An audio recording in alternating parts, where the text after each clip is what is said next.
โดยเนาะต่อมาเขาจะมาแก้ข้อที่10ข้อที่10เพื่อให้สิ่งที่เขารู้ว่าก็คือวัตถุเนาะห่างจากแว่นของเป็นเท่ากับ30เซนแล้วที่ตั้งของรูปเนาะเป็นเท่ากับ45เซนแล้วพอเพื่อนให้โซกว่าของกอไก่โซกหาระยะสูงเท่ากับเท่าใดแล้วรัศมีเท่ากับเท่าใดข้อขอไข่ให้โซกว่าที่ตั้งของรูปเนาะเท่ากับเท่าใดแหละเมื่อที่ว่า s หันเท่ากับลบ cs ขีดจากสูตรเนาะสูตรเพื่อโซกระยะสูงแมนได้อยู่1ส่วนให้ f เท่ากับ1ส่วน s บวกให้1ส่วน s ขีดเขาถอดเอาเลยเนาะถอดเอา m จะได้ us บวก s ขีดส่วนให้ s ขีดบวก s เขาแทนค่าไซน์เนาะเขาจะได้u 30คูณ45ส่วนให้45บวก30เท่ากับ1,350ส่วน75แล้วเขาจะได้ระยะสูงแมนเท่ากับ18เซนต่อมาเขามาส่งหารัศมีเนาะจากสูตรรัศมีคุณว่า r เท่ากับ2 f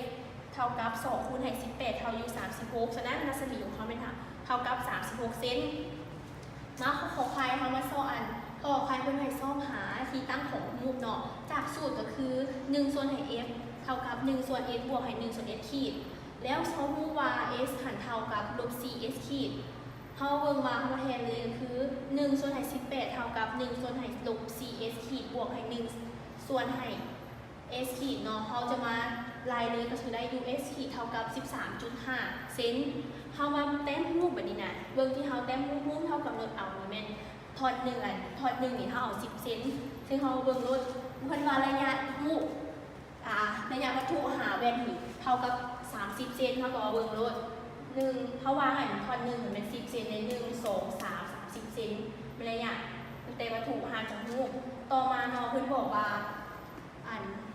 ที่ตั้งของรูปเนาะเท่ากับ45เซน45เซน30แล้วนี่ก็เป็น10เครื่องหนึ่งของ10เป็น5แสดงว่าอยู่นี่เนาะแสดงว่าที่ตั้งของรูป b ขีด a ขีดมันอยู่45เซนและเฮาว่าเบิ่งกรณีที่ว่าวัตถุเนาะสายแสงไปกระทบใส่หน้าแว่นนี่มันจะสายแสงสะท้อนกลับมาเนาะตัวผ่านจุดสูง f นี่